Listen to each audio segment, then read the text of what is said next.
ਜ਼ਿਕਰ ਹੋਇਆ ਸੀਗਾ ਤੇ ਉਹਨਾਂ ਨੇ ਮੈਨੂੰ ਰੈਫਰੈਂਸ ਦਿੱਤਾ ਸੀਗਾ। ਉਸ ਤੋਂ ਬਾਅਦ ਨਵਜੋਤ ਨੇ ਫਲਾਇਰ ਸ਼ੇਅਰ ਕੀਤਾ ਕਿ ਇਹਨਾਂ ਦੀ ਬੁੱਕ ਜਿਹੜੀ ਹੈਗੀ ਹੈ ਸੂਫੀਜ਼ਮ ਦੇ ਉੱਤੇ ਆ ਰਹੀ ਹੈ, ਦਾ ਸੂਫੀਸ ਨਾਈਟਿੰਗੇਲ।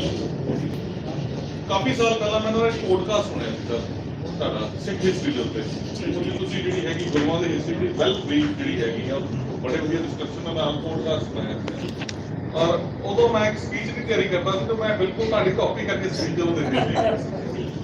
ਜਿਹੜਾ ਦਾ ਸਬਜੈਕਟ ਹੈ ਕਰੰਟ ਸਬਜੈਕਟ ਹੈ ਸਰ ਦਾ ਸੂਫੀਜ਼ਮ ਉੱਤੇ ਇਹਦੀ ਬੁੱਕ ਜਿਹੜੀ ਹੈਗੀ ਹੈ ਥੋੜੀ ਤੁਹਾਨੂੰ ਜਾਣਕਾਰੀ ਸਾਂਝੀ ਕਰੂੰਗਾ ਕਿ ਜਦੋਂ ਮੇਰਾ ਪਿੱਛੇ ਜੇ ਮੈਂ ਇੱਕ ਟੂਰ ਸੀਗਾ ਮੇਰਾ ਪਾਕਿਸਤਾਨ ਦਾ ਤੇ ਮੈਂ ਉੱਥੇ ਗਿਆ ਤੇ ਜਦੋਂ ਅਸੀਂ ਪਾਕਿਸਤਾਨ 'ਚ ਐਂਟਰ ਕਰਦੇ ਹਾਂ ਸਭ ਤੋਂ ਪਹਿਲਾਂ ਜਿਹੜਾ ਮੋਨੂਮੈਂਟ ਆਉਂਦਾ ਉਹ ਸ਼ਾਹ ਹੁਸੈਨ ਦਾ ਮੋਨੂਮੈਂਟ ਹੈ। ਸ਼ਾਲਾਮਾਰ ਗੇਟ ਦੇ ਬਿਲਕੁਲ ਨਾਲ ਸ਼ਾਲਾਮਾਰ ਪਾਰਕ ਦੇ ਬਿਲਕੁਲ ਨਾਲ ਵਾਗਾ ਕ੍ਰਾਸ ਕਰਦੇ ਸਾਰੇ। ਤੇ ਮੈਨੂੰ ਪਤਾ ਨਹੀਂ ਸੀ ਕਿ ਉਹਨੂੰ ਚਿਰਾਗਾਂ ਵਾਲੀ ਦਰਗਾਹ ਵੀ ਕਹਿੰਦੇ ਆ ਕਿਉਂਕਿ ਉੱਥੇ ਚਿਰਾਗ ਜਿਹੜੇ ਹੈਗੇ ਜਲਾਏ ਜਾਂਦੇ ਜਦੋਂ ਉਹਨਾਂ ਦਾ ਉਰਸ ਹੁੰਦਾ ਹੈ। ਔਰ ਜਿਹੜੀ ਲਾਹੌਰ ਦੀ ਸਭ ਤੋਂ ਜਿਹੜਾ ਮਸ਼ਹੂਰ ਇੱਕ ਜਿਹੜਾ ਹੈਗਾ ਫੈਸਟੀਵਲ ਹੈ ਉਹ ਹੈ ਬਸੰਤ ਦਾ। ਜਿਹੜਾ ਬਸੰਤ ਦਾ ਫੈਸਟੀਵਲ ਹੈ ਉਹ ਸ਼ਾਹ ਹੁਸੈਨ ਔਰ ਮਾਧੋ ਦੀ ਸਟੋਰੀ ਦਾ ਜਿਹੜਾ ਹੈਗਾ ਉਹਨਾਂ ਨਾਲ ਰਿਲੇਟ ਕੀਤਾ ਹੈ। ਔਰ ਈਵਨ ਮਹਾਰਾਜਾ ਰਣਜੀਤ ਸਿੰਘ ਜਿਹੜਾ ਸੀਗਾ ਉਹ ਵੀ ਆਪਣੇ 12 ਤਰੀਕ ਤੋਂ ਲੈ ਕੇ ਚਿਰਾਗਾਂ ਵਾਲੀ ਦਰਗਾਹ ਤੱਕ ਕਦੀ ਪ੍ਰੋਸੈਸ਼ਨ ਸਜਾਉਂਦਾ ਹੁੰਦਾ ਸੀਗਾ। ਇੱਕ ਜਿਹੜੀ ਸਰ ਮੈਂ ਤੁਹਾਨੂੰ ਥੋੜੀ ਜਿਹੀ ਜਿਹੜੀ ਹੈਗੀ ਹੈ ਮੈਂ ਕੁਝ ਕਰੈਕਟਰਸ ਬਾਰੇ ਕਲੈਰਿਟੀ ਵੀ ਚਾਹੂੰਗਾ ਕਿਉਂਕਿ ਪੜ੍ਹੇ ਹੈਗੇ ਆ ਔਰ ਸ਼ਾਹ ਹੁਸੈਨ ਬਾਰੇ ਪਹਿਲਾਂ ਵੀ ਪੜ੍ਹਿਆ ਹੋਇਆ ਡਿਸਕਸ਼ਨ ਦੇ ਵਿੱਚ ਜਿਹੜੀ ਕਨਵਰਸੇਸ਼ਨ ਮੈਂ ਕਰਾਂ ਉਹਦੇ ਵਿੱਚ ਹੈਗਾ ਬਾਕੀ ਸਭ ਤੁਹਾਨੂੰ ਸੁਣੀਏ ਕੁਝ ਕਲੈਰਿਟੀਜ਼ ਵੀ ਚਾਹਾਂਗੇ ਕਿਉਂਕਿ ਜਦੋਂ ਅਸੀਂ ਲਾਹੌਰ ਨੂੰ ਘੁੰਮਦੇ ਹਾਂ ਨਾ ਤਾਂ ਇਹ ਜਿਹੜੀ ਬੁੱਕ ਹੈਗੀ ਹੈ ਉਹ ਕਿਤੇ ਨਾ ਕਿਤੇ ਸਾਹਮਣੇ ਆ ਜਾਂਦੀ ਹੈ। ਜਿਹੜਾ ਬਾਜ਼ਾਰੇ ਹੁਸਨ ਹੈ ਜਾਂ ਸ਼ਾਹਪੁਰਾ ਦਾ ਜਿਹੜਾ ਹੈਗਾ ਇਲਾਕਾ ਉਹਦਾ ਵੀ ਜ਼ਿਕਰ ਕੀਤਾ ਹੋਇਆ। ਉਸ ਤੋਂ ਇਲਾਵਾ ਇਹਦੇ ਵਿੱਚ ਕੁਝ ਕਰੈਕਟਰ ਨੇ ਜਿਹੜੇ ਅਸੀਂ ਆਮ ਸਿੱਖ ਹਿਸਟਰੀ ਦੇ ਵਿੱਚ ਜਿਹੜੇ ਹੈਗੇ ਸੁਣੇ ਹੋਏ ਆ। ਪੰਜਾਬ ਦੀ ਹਿਸਟਰੀ ਦੇ ਵਿੱਚ ਜਿਹੜੇ ਕਰੈਕਟਰਸ ਆਉਂਦੇ ਆ ਜਿਹਦੇ ਵਿੱਚ ਇੱਕ ਹੋਰ ਚੀਜ਼ ਹੈ ਕਿ ਸ਼ਾਹ ਹੁਸੈਨ ਜਿਹੜਾ ਸੀਗਾ ਉਹ ਗੁਰੂ ਅਰਜਨ ਦੇਵ ਜੀ ਦਾ ਕੰਟੈਂਪਰੇਰੀ ਸੀਗਾ, ਉਹਨਾਂ ਦੇ ਸਮੇਂ ਦੇ ਵਿੱਚ ਹੀ ਹੋਇਆ। ਔਰ ਜਿਹੜਾ ਮਕਬੂਲ ਹੈ, ਮਕਬੂਲ ਦੇ ਬਾਰੇ ਕਿਹਾ ਜਾਂਦਾ ਹੈ ਕਿ ਉਹ ਇੱਕ ਕੋਇਲ ਵਰਗੀ ਉਹਦੀ ਆਵਾਜ਼ ਸੀ ਔਰ ਇੱਕ ਬਹੁਤ ਜਿਹੜਾ ਮਸ਼ਹੂਰ ਸਿੰਗਰ ਹੋਇਆ ਉੱਥੇ। ਉਹਦੇ ਬਾਰੇ ਜਿਹੜਾ ਸਭ ਜਿਹੜਾ ਹੈਗਾ ਜ਼ਿਆਦਾ ਤੁਹਾਨੂੰ ਦੱਸਣਗੇ। ਔਰ ਇਹ ਜਿਹੜੀ ਹਿਸਟਰੀ ਹੈਗੀ ਹੈ ਇਹ ਪੰਜਾਬ ਦੀ ਹਿਸਟਰੀ ਹੈ। ਜਿਵੇਂ ਕਿਹਾ ਜਾਂਦਾ ਕਿ ਜਿਹੜੀ ਸਾਡੇ 5 ਦਰਿਆ ਨੇ ਪੰਜਾਬ ਦੇ ਉਹ ਪੰਜੋ ਜਿਹੜੇ ਹੈਗੇ ਵੱਖਰੀ ਵੱਖਰੀ ਤਹਿਸੀਲ ਦੇ ਨੇ। ਜੇ ਸਤਲੁਜ ਹੈ ਤਾਂ ਸਤਲੁਜ ਦੇ ਨਾਲ ਕਿਹਾ ਜਾਂਦਾ ਕਿ ਸਤਲੁਜ ਜਿਹੜਾ ਹੈਗਾ ਉਹ ਜਿਹੜੀ ਵੀਰ ਗਾਥਾਵਾਂ ਜਿਹੜੀਆਂ ਹੈਗੀਆਂ ਉਹਨਾਂ ਨੂੰ ਇੱਕ ਤਰ੍ਹਾਂ ਨਾਲ ਜਿਹੜਾ ਹੈਗਾ ਕੋਈ ਸਾਡੀਆਂ ਜਿਹੜੀਆਂ ਵੱਡੀਆਂ ਲੜਾਈਆਂ ਹੋਈਆਂ ਪੰਜਾਬ ਦੀਆਂ ਉਹ ਕਿਤੇ ਨਾ ਕਿਤੇ ਜਿਹੜਾ ਹੈਗਾ ਸਤਲੁਜ ਦੇ ਆਸ-ਪਾਸ ਹੋਈਆਂ। ਜਿਹੜਾ ਬਿਆਸ ਹੈ, ਬਿਆਸ ਸਾਡੀ ਜਿਹੜੀ ਗੁਰਬਾਣੀ ਨੂੰ ਰਿਪਰੈਜ਼ੈਂਟ ਕਰਦਾ। ਰਾਵੀ ਜਿਹੜਾ ਦਰਿਆ ਹੈਗਾ ਉਹ ਸੂਫੀਜ਼ਮ ਦੇ ਨਾਲ ਕਿਉਂਕਿ ਜਿੰਨਾ ਸੂਫੀਜ਼ਮ ਦਾ ਫੈਲਾਅ ਹੈਗਾ ਔਰ ਜਿਹੜਾ ਉੱਥੋਂ ਡਿਵੈਲਪ ਹੋਇਆ ਪੂਰੇ ਹਿੰਦੁਸਤਾਨ ਦੇ ਵਿੱਚ ਕਿਉਂਕਿ ਸਭ ਤੋਂ ਪਹਿਲੇ ਜਿਹੜੇ ਸੂਫੀ ਸੀਗੇ ਦਾਤਾ ਸ਼ਕਰਗੰਜ ਉਹ ਵੀ ਜਿਹੜਾ ਹੈਗਾ ਉਹ ਉੱਥੇ ਆ ਕੇ ਰਾਵੀ ਦਰਿਆ ਦੇ ਕੋਲ ਹੀ ਵਸੇ ਸੀਗੇ। ਔਰ ਇਹ ਜਿਹੜੀ ਬੁੱਕ ਹੈਗੀ ਹੈ ਆਪਣੇ ਆਪ ਦੇ ਵਿੱਚ ਬੜਾ ਹਟਵਾਂ ਸਬਜੈਕਟ ਹੈ। ਨਾਰਮਲੀ ਜਿਹੜੀ ਬੁੱਕ ਹੈਗੀ ਇਸ ਪੈਟਰਨ ਤੇ ਜਿਹੜਾ ਹੈਗਾ ਕੰਮ ਨਹੀਂ ਹੋਇਆ ਹੋਇਆ। ਔਰ ਇਹ ਬੜੀ ਵਧੀਆ ਚੀਜ਼ ਹੈਗੀ ਹੈ ਕਿ ਸਾਡੀ ਜਿਹੜਾ ਸਾਡਾ ਪਿਛੋਕੜ ਹੈਗਾ ਜਿਹੜੀ ਸਾਡੀ ਸਾਹਿਤ ਹੈਗਾ ਸੂਫੀ ਨਾਈਟਿੰਗੇਲ बहुत इंटरेस्टिंग किताब है। मैं दसदा कि मैं आने तो पहले मैं दस कि मैं प्रैक्टिस करता हूँ कुछ चीजें मैं 230 कंप्लीट कर दी थी आज तो पहले। और ਜਿਹੜਾ ਮੈਨੂੰ ਜਿਹੜਾ ਮਕਬੂਲ ਦਾ ਕਰੈਕਟਰ ਸੀ ਉਹ ਬੜਾ ਸਟਰੋਂਗ ਸੀ ਕਿਉਂਕਿ ਉਹ ਕਰੈਕਟਰ ਨੂੰ ਤੁਸੀਂ ਦੇਖਦੇ ਹੋ ਕਿ ਉਹ ਸਟਾਰਟਿੰਗ ਚ ਜਦੋਂ ਤੁਸੀਂ ਪੜ੍ਹਦੇ ਹੋ ਲੱਗਦਾ ਹੈ ਕਿ ਉਹ ਫੀਮੇਲ ਕਰੈਕਟਰ ਹੈ, ਅੱਗੇ ਜਾ ਕੇ ਉਹਦਾ ਮੇਲ ਕਰੈਕਟਰ ਹੈ, ਫਿਰ ਐਂਡ ਚ ਵੀ ਨਿਕਲਦਾ that I don't want to disclose ਕਿ ਉਹ ਨਹੀਂ ਵੀਡੀਓ ਨੂੰ ਸਪੋਇਲ ਨਹੀਂ ਕਰਨੀ ਚਾਹੀਦੀ।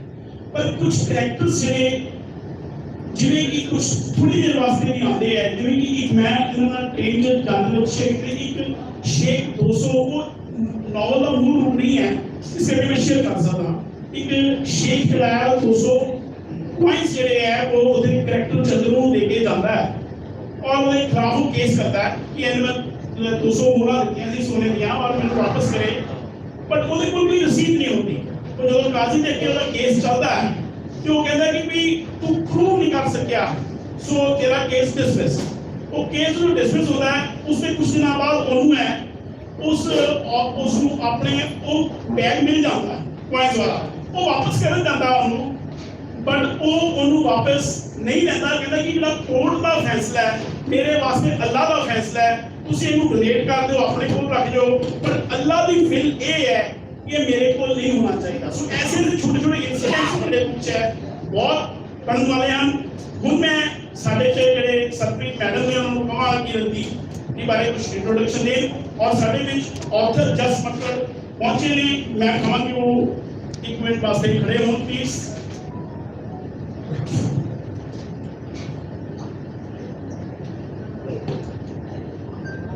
एवरीवन, मैं सारे इतने वेलकम करती है, सारे अपना प्रेशियस टाइम कट के साड़ी अपनी प्रेजेंस दे रहे हैं। तो मैं एक brief intro Devangi Randeep Dhillon ma'am बारे। मैम तुहाडा भी इतने welcome. Randeep Pilloman has been an efficient teacher known to spark the curiosity of children and engage them into compelling lessons. After a rewarding career as an educator at a school in Jalandhar, she ventured into the world of informal education with the Pebble Gardens, an enterprise that was initially aimed at reviving the enthusiasm for stories and novels in the region, and has now forayed into creative writing too. A prolific writer, she pens heartwarming articles that regularly appears in the Hindustan Times and the Tribune. Another feather in her cap is the book titled Barefoot Soul, a collection of short stories edited by her and written by children who trained in creative writing under her. Recently, she has taken up to bringing history out of textbooks to the gardens by presenting it in the form of fables and engaging children in outdoor fun. सारा time ਤੇ ਅਸੀਂ follow ਕਰਦੇ ਹੋਏ ਮੈਂ ਜੇ ਨਾਗਰ ਸਾਹਿਬ ਨੂੰ ਕਹਾਂਗੀ ਤੁਸੀਂ ਅੱਗੇ ਆ ਜਾਓ ਪਲੀਜ਼। ਸਾਡੇ ਬਹੁਤ ਸਾਡੇ ਸੀਨੀਅਰ ਬਾਅਦ ਦੇ ਮੈਂਬਰ ਹਨ, ਸਾਡੇ ਬੁੱਕ ਰੀਡਰ ਨੇ ਬਹੁਤ ਅੱਛੇ। ਨਾਗਰ ਸਾਹਿਬ ਨੂੰ ਪਲੀਜ਼ ਕਹਾਂਗੀ ਅੱਗੇ ਆ ਜਾਣ। ਨਾਓ ਵੀ hand over to Madam Randeep Pilloman to start the main conversation along with this. Good evening to the worthy audience, and once again I extend a warm welcome to Mr. Sarbpreet Singh. Sir, it's wonderful to engage with you on this platform, and we look forward to having an insightful and penetrating discussion, not just on this book, but also your journey as a writer. Of course. Sir, these are the times when writing has suddenly become a very attractive career option for many these days. You could say a career option or a side hustle, a passion, a hobby, depending upon the dedication of the writers themselves. These are the times when many publishing houses have opened and they are new for business.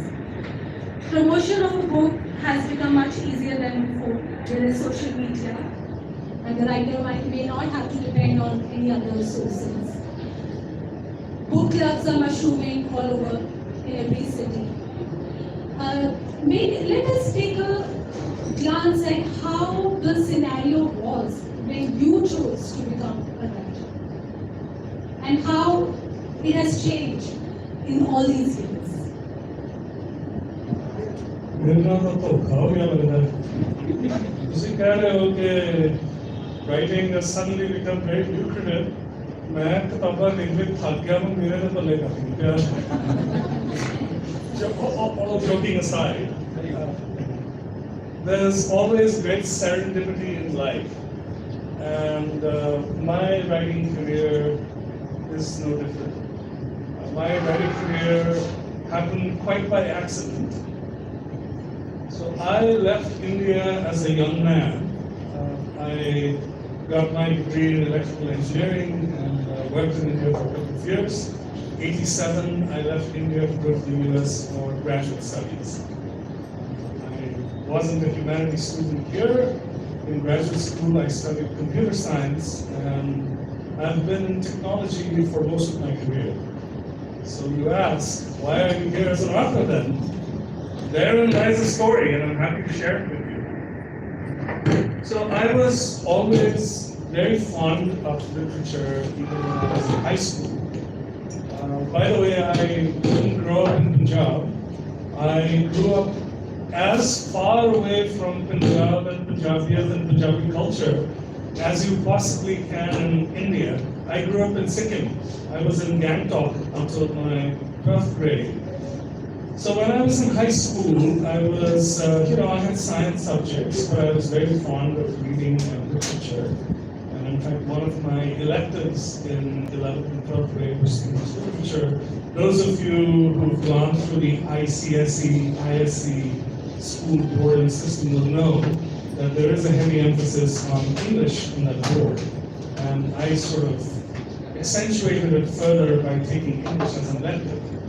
But this was back I graduated high school in 81. And that was a time when your parents didn't even have to pressure you. You automatically gravitated towards a career in medicine or engineering if you had the ability to get into one of those schools. And I was no different. Even though I really was very connected to literature at that time, and I used to read a lot, not even for an instant did I feel that I should go get a humanities degree and become an author. Not even once. So anyway, my 24-year-old self leaves India for the US to go to grad school. So here I am, a young Sikh who has never lived in Punjab, who has no affiliation with Punjab or Punjabi culture, who has the outward identity of a Sikh, but feels completely disconnected from it. In fact, I'll tell you that my 24-year-old self carried his identity around like a burden. And the only reason why I didn't give it up, even after going to the US, was I came from a rather conservative family. We had some trauma in our family, which sort of, giving up of one's identity was sort of wrapped into that. And I had an acute sense that if I give up my identity, it's going to be very hurtful for my parents and for my grandfather. So I didn't even consider it. So I continued to drag the inconvenience of my identity around with me as I went to grad school.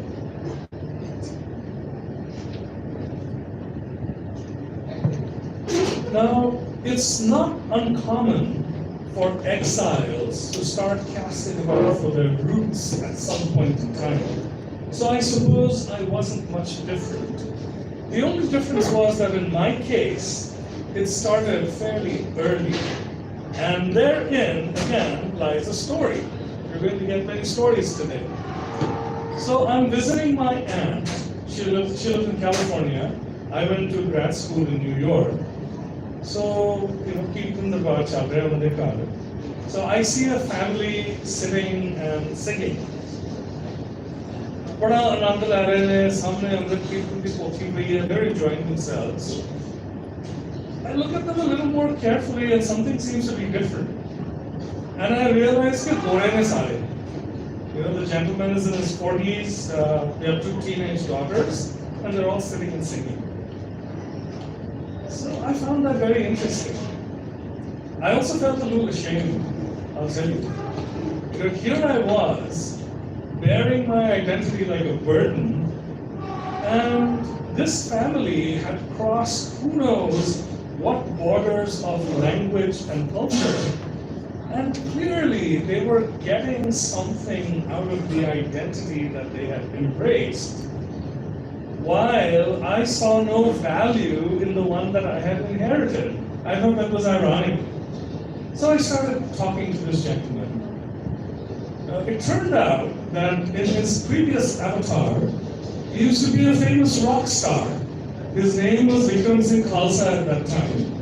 In his earlier life, he was known as Vic Briggs, and he used to play lead guitar for the rock band The Animals, which I was a fan of. I used to listen to The Animals, and here was the lead guitarist of The Animals, wearing a pug and sitting in front of me and singing Kirtan. How interesting was that?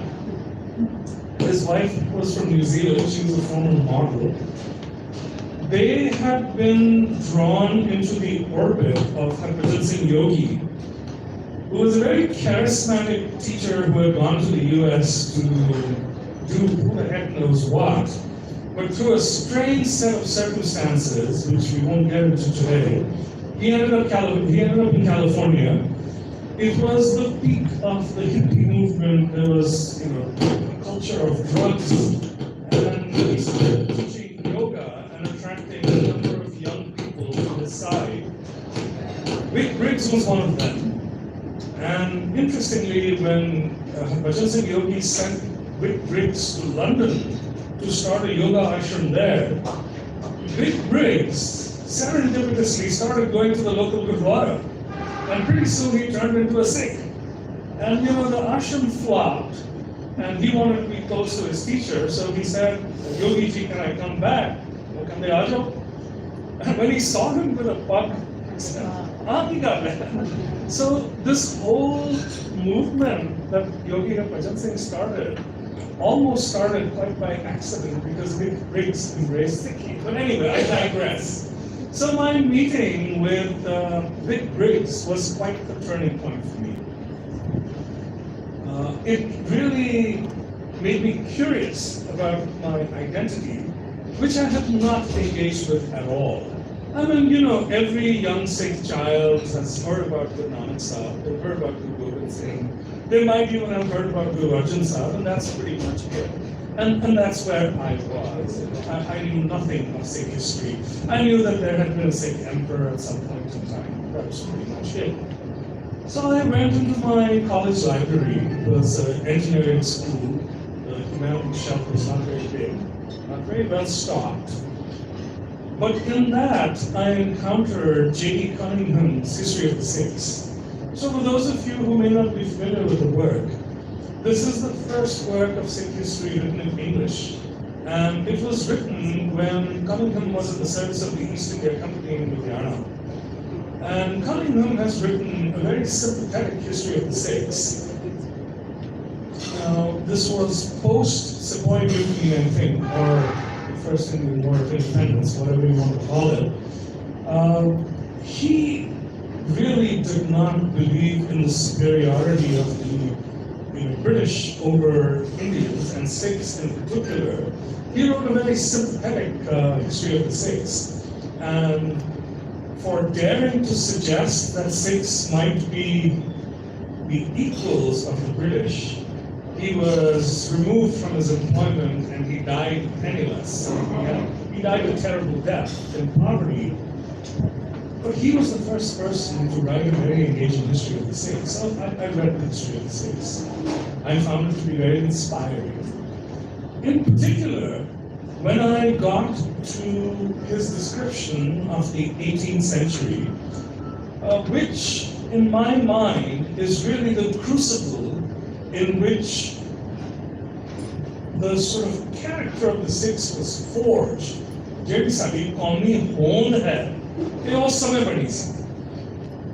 When I read that history, I felt the first stirrings of pride in my identity. And I started to understand the price that had been paid for this identity to come into existence and then survive and then thrive. Because that time period in history is absolutely magnificent for many, many different reasons. So we have just come through this very rich period where we have had 10 enlightened gurus who have brought about a renaissance, no less. All of a sudden, the gurus were gone. And there had been a lot of repression at the hand of the Mughals in the time of Guru Gobind Singh Ji. All of us know the stories, so I won't reiterate them. The Sikh Panth was truly in turmoil. So the grand saga of the rise and fall of Banda Singh Bahadur, the rise of the missiles, starting from magnificent leaders like Nawab Kapoor Singh, and then on to Chassa Singh Ahluwalia, Charat Singh Shukar Chakya, all of their Hari Singh Pangi, Jai Singh Kanhaiya, reading about these heroes who had essentially carved out and given a character to the Sikh Panth was truly, truly inspiring to me. All this is early career. I'm still in college, just starting to work. And then, quite by chance, I started engaging with Gurmani Singhi and Hindustani Shastriya Singhi at the same time, quite by accident. Now, when I left India, I used to listen exclusively to rock music, and I can tell you that I went to grad school in New York, and the first 2 years that I was there, every penny that I earned I could spare was spent either buying cassettes or going to live performances, because those days you didn't get any acts in India. You could not see anybody live in India. So that was my cultural context. And then, as I was in the Midwest working on my first job, I got introduced to these forms of music that started to have a profound impact on me and really set me on a journey that continues to this day. So here I am. I'm now finally starting to engage with my identity. I get pulled in by the history, I get pulled in by the music, I start investing in it. Now, I'm a new immigrant in a new country. I literally went there with $10 in my pocket. So I have to establish myself, I have to make my place, I have to have a family. All those things were at the forefront. But right around then, something else happened. So I had left India in '87. When the events of 1984 occurred, I was in my 4th year of college. And I can tell you that those events didn't affect me very much. And there were reasons for that. One of the reasons was that we lived this was a pre-internet age, where the only source of information was All India Radio, Doordarshan, and media, which, as we knew even then, was heavily, heavily censored. So, as a young Sikh who had never lived in Punjab, I was of course aware of Operation Blue Star and what had happened at the Jalandhar side. Didn't bother me much. When the November massacre was happening in Delhi, I was in Pilani at that time, studying engineering. There were some disturbances on our campus. Again, nothing much happened. They blew over. We forgot about it. When I went to Delhi and talked to some of my cousins who were my age, some of them told me stories about terrible things that had happened. But it all seemed very remote. Now there's something else that I'm not particularly proud of. Whenever people in India are targeted by this kind of violence, who suffers the most? It's not the wealthy, it's not the powerful. They have their thick walls, they have their political connections, they're always protected. It's the poor. So today I'm ashamed to say that because a lot of the people who suffered in Delhi were the poor, who lived in the Trans-Jamuna colonies, who lived in places like Mongolpuri, that made everything that happened to them even more remote. So I leave for the US, and I have a certain narrative in my head. Now that narrative is not in my head because of any accident. It's been carefully planted there through official media. And the narrative is roughly like this. Nobody said what happened in Delhi and places like Kanpur and Bokaro in 1984 was good. Nobody even said it was okay. But a lot of people believed in the depth of their heart that the Sikhs asked for it. Jo hoya Sikhon na, ye apni kartuutan na bhugਤ rahe. How do I say this with such confidence? Because as a young Sikh who had never lived in Punjab, that's what I believed as well. So every young Sikh, most of you are much younger than I am, but I see a few people who are my age. You will remember, especially outside Punjab, every young Sikh felt that they had the collective finger of the nation pointed at them. ਸਾਰਾ ਕੁਝ ਤੁਹਾਡੀ ਕਰਨੀ ਹੈ। ਤੁਸੀਂ ਜੇ ਪੰਜਾਬ 'ਚ ਰੌਲਾ ਨਾ ਪਾਉਂਦੇ, ਆਪਰੇਸ਼ਨ ਬਲੂ ਸਟਾਰ ਨਹੀਂ ਸੀ ਹੋਣਾ। ਜੇ 2 ਸਿੱਖ ਮਿਸਿਸ ਗਾਂਧੀ ਨੂੰ ਕਤਲ ਨਾ ਕਰਦੇ, ਤੇ ਦਿੱਲੀ ਦਾ ਕਤਲੇਆਮ ਨਹੀਂ ਸੀ ਹੋਣਾ। ਕਸੂਰ ਤੁਹਾਡਾ ਹੀ ਹੈ। That was the narrative that I went to the US with. It was a powerful moment when, quite by accident, I discovered that there was a different narrative. Today, of course, with access that we have to all the information that we do, we know exactly what happened in 1984. We know that what happened in Delhi was no riot, but it was an organized massacre. I did not know that when I left India in 1987. So I happened to chance upon some writings which provided a very different narrative. One of them was the so-called Black Book, Who Are the Guilty, produced by human rights organizations in Delhi. The other one was an article written by Madhu Kishwar called Gangster Woo, in which she had clearly articulated what had happened in Delhi, told the truth. So that created a tremendous amount of turmoil in my heart. And when I read an academic paper by Delhi academic Veena Das, who talked about the PTSD of young children who had survived, I felt impelled to respond. And that's when I wrote for the first time. This is many, many years, decades before I published a single word. So here I am, living in the US in the 90s. I've gone through all of this. I've had this connecting with my roots phase. Then I've started to learn about what really happened in Delhi and Amritsar in 1984. In response, I write this poem called Kultar's Mind. Kultar's Mind is a fictionalized rendering of the story of 4 Delhi children who survived the massacre and talks about how they deal with their PTSD. I'm done with that. I don't publish it. It's time for me to engage with my career. So I embarked on a career in technology, and for the next several decades, like most new immigrants, I focus on my job, my family. I do very, very well in the corporate world and at very senior levels in technology companies, which brings us to roughly 2012. My daughter is a first-year student at that time in college, and she studied theater. And one day she comes to me and says, "Dad, I'm going to take your poem and turn it into a play." And I tell my daughter, "That's a terrible idea, it's never going to work." So she says, "Don't worry, I'll take care of that part." So she creates a play out of my poem called Kultar's Mind. And we decided to present it in the US at a few locations.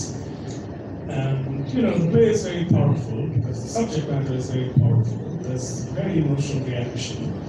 And then one of my friends suggests to me, maybe you should take the play to India.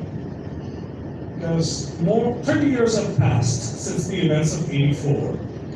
Nobody talks about the trauma. It's certainly not written about in any history books. So my friend says, "Kuch karna hi hai, to India leke jao, Delhi jaake dikhao, to New York, Boston, theek hai, Kalamkar chinda hai, udhar leke jao." So with some trepidation, I decided to bring the play to India. And the actors were all white because the play was sort of constructed in that manner, that a group of Jewish artists want to commemorate their events from their history and talk about Jewish genocide, and they want to do it by focusing on the pain of somebody else, aka the Sikhs of Delhi. So that was the premise of the play. The actors were all white. And I brought the play to Delhi, we performed it a few times. We actually brought it to Chandigarh and presented it at the Punjab Kalamkar. Then we brought it to Amritsar and then also took it to Preetnagar. And then 6 months later we came back and we performed the play in every major metro in India. There was a flood tide of emotions that came back as a response to the play. after all, we were not talking about ancient history. We were talking about events that happened 30 years ago. In every audience, there were people who had first-hand experience of the trauma of 1984. 100% of the time, nobody had ever talked about the trauma for 30 years. So you can imagine that a lot of emotion came out. So to give you the short version, because today we're here to talk about something else, the play continued and we performed it 92 times in 6 countries. We took it to the UK multiple times, presented it inside British Parliament, presented it inside Scottish Parliament. And during one of the shows in Birmingham, I remember an 18 or 19-year-old Sikh boy came up to me and said, "Uncle ji, मैं तो सोच नहीं सी सकता कि साडी गल भी इंज कीती जा सकती है." That was my epiphany. That was the point when I decided that whatever time I have left, I'm going to spend trying to engage young people through storytelling. So it's a long answer to a very simple question, but that's why I'm a writer today. That was spontaneous, heartfelt, we all could feel it, and an eye-opener also. There's a very well-known quote I believe in: to write is to bleed on the paper. People feel that if you are a gifted writer, it comes very easily to you, which is not the case. You are pouring your heart out on paper, your thoughts, your characters, your entire being. It's like having a dialogue with the paper. And then not all the days are same. There are gap days, there are gap years. So there will be days when your creative juices are flowing, and there will be days when you're sitting for hours on your desk and still staring at a blank page. So we would like to know your experiences and your take on this. Most of the time I write like a maniac. That's my process. The way you talk, I mean, spontaneously. Sound like a maniac? I meant spontaneously. No, all joking aside, there are many different kinds of writing, and my interests are pretty broad when it comes to writing. I'll again answer your question, but I'm going to manage because I like to tell stories. So this is my 5th book. The first one was Two Cars Mind the Play, and it was self-published, so it doesn't really count. This is, so in a certain sense, my 4th book in 4 years. So that probably gives you a sense that I have been somewhat prolific. And one of our audience members has one of my previous books. Yes. May I? I do, of course. This is my last book. It's called The Story of the Sikhs. And it's a retelling of Sikh history, which covers the time of Guru Sahib. So it starts in 1469 and finishes in 1708. My first book was The Camel Merchant of Philadelphia, which is a retelling of the times of Maharaja Ranjit Singh, with a focus on some of the characters who are not necessarily household names. So each of my books was written in a very different way, using a very different process, if you will. My non-fiction books are meticulously researched, but I do try to write history in a somewhat engaging manner. I love writers of narrative history. In particular, I'm a huge fan of Mahmood Pillai's and his writing. I love William Dalrymple's work. A lot of professional historians will turn their noses up at him. I do not, because he makes history really engaging. It's a joy to read all of his books, except The Anarchy. He needed a better editor on that book, I'll tell you that. So I enjoy creating historical writing, which is more like literature rather than history. So my 2 non-fiction titles were meticulously researched. The story of the Sikhs in particular has very large sections excerpted from Gurbani, the Dasam Granth, the Gurpratap Suraj Granth, several other works of Brajbhasha poetry, such as Gurbilas Pashahi Cheni, Gurbilas Pashahi Dasmi, Senapati Sri Gursoba, and others. This is slow, painstaking work. I mean, I am not a Braj scholar, so when I sit down to translate Senapati, I have the Mahan Kosh on one side, and on my computer screen, I have a dictionary that was created by the British when they were trying to govern Punjab, which ironically, both of these resources are more than 150 years old, and they are still the best that there are out there. So my process in writing the nonfiction book is very detailed, very meticulous. My fiction tends to come from the heart and is written using a similar process. It comes from the heart. So I consider my finest work to be Night of the Restless Spirits, which was published before this book. So this book and the previous one were published during the pandemic. So unfortunately I couldn't travel, and all of us were so sick and tired of looking at Zoom screens. I don't know how many people engage with those books. But Night of the Restless Spirits, I feel, is my finest work to date, and the one that I was most personally invested in. So those stories were written with a huge gap. Roughly half of them were written right when I wrote The Tar's Mind almost 30 years ago, and half of them were written just when the book was published. The newer ones were written very quickly, and they were all based on some grain of truth. So my fiction, all my fiction, or my two fiction titles so far, have very much been informed by history. I start with a tremendous amount of meticulous research, but when I write, I tend to write in a very sort of sustained manner, because writing and capturing those emotions is very, very important to me. And you can't let emotions percolate forever. You have to commit them. The story of how this newest book was written, I'll tell you separately. But that's sort of, more or less my process. Different depending on whether I'm writing fiction or non-fiction. So without much ado, we must come to the book, The Sufis' Nightingale. Here you're writing historical fiction, the characters who actually existed. But then it is fiction also. So how far did you feel you had the artistic license to deviate from the facts and let your imagination come into play? Artistic license from Mufti Jalandhar. All joking aside, this book was very meticulously researched as well. So I started out wanting to write a biography of Shah Hussain.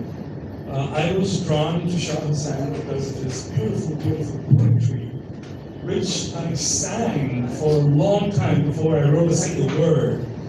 And when I started to collect research material for a biography of Shah Hussain, I discovered that actual historical material is quite thin, which was not a great surprise because, who writes the history of a fakir, or who wrote the history of a fakir in medieval times? Lots of histories are written about kings and empires and conquests. So that's when I got the idea that, why don't I use the historical reference material that I have as a skeleton, if you will, and fill in the rest with my imagination. That said, I did try to meticulously research everything that appears in the book. Now, the book has just come out, so I'm sure I won't embarrass the audience by asking how many of you have read the book by raising hands. So there are several characters, historical characters, who appear in the book because my research allowed me to put them in the book with confidence. Shah Hussain himself, of course, Madho. The Emperor Akbar makes a cameo appearance. Guru Arjan Sahib makes a very brief appearance. Mian Amin is an important character in the book. And then there are other characters who, according to lore, were connected with Shah Hussain. Dulha Bhatti is one of them. But because I could not really find enough historical references that unequivocally connected Dulha Bhatti to Shah Hussain, in this book he appears in disguise.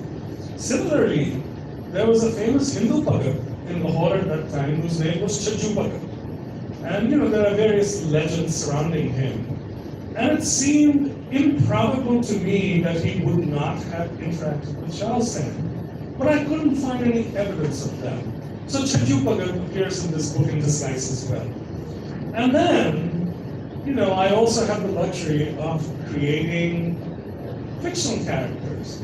By far, my favorite character in the book is Mahbub, who is absolutely a work of fiction. Now, in terms of taking liberties with history, it's something that a writer always struggles with. You want to be as accurate as possible. So I tried to do that. Whatever I could verify, I presented in the book sort of as is. And then there's a lot of lore, which is presented in the book as lore.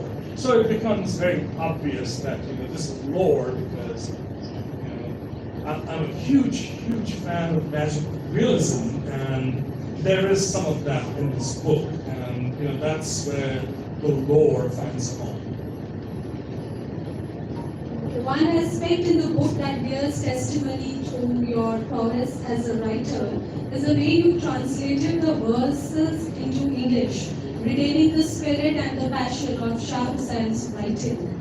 I'm sure it must have been a mammoth task, and I'm tempted to read a few verses from the book for the benefit of those who have not read it. It would be even better if you could read it for us in your voice.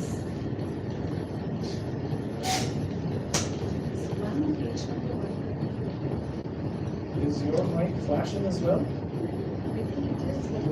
I turn it off when you are talking. Oh, I see. I thought maybe it's low on battery or something. That's right, it's working fine. Which one? So this is actually not one of Shah Hussein's copies. This is my paraphrasing of a surah from the Quran, which results in Shah Hussein's epiphany. So the words are mine, but I think we should probably read a copy for the audience. Agree?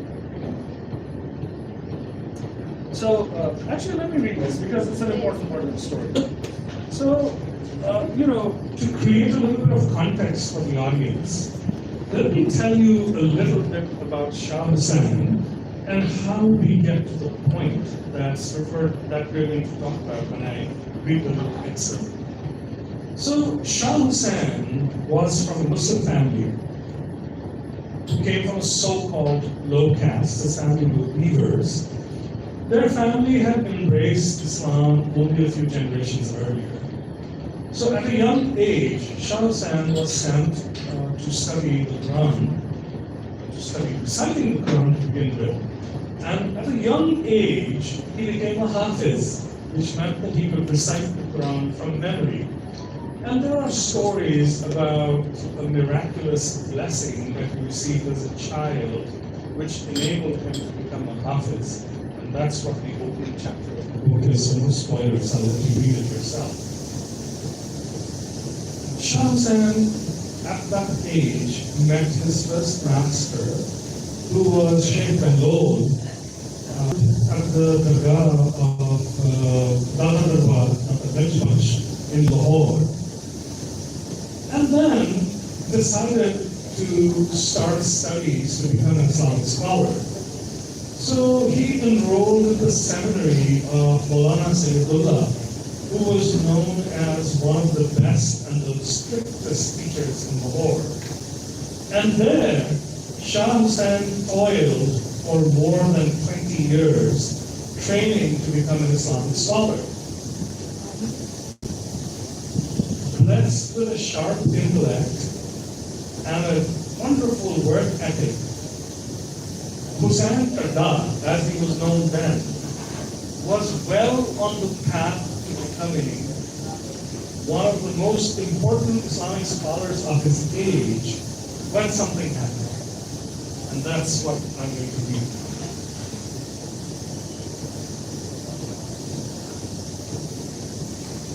I woke up in a foul mood the next morning.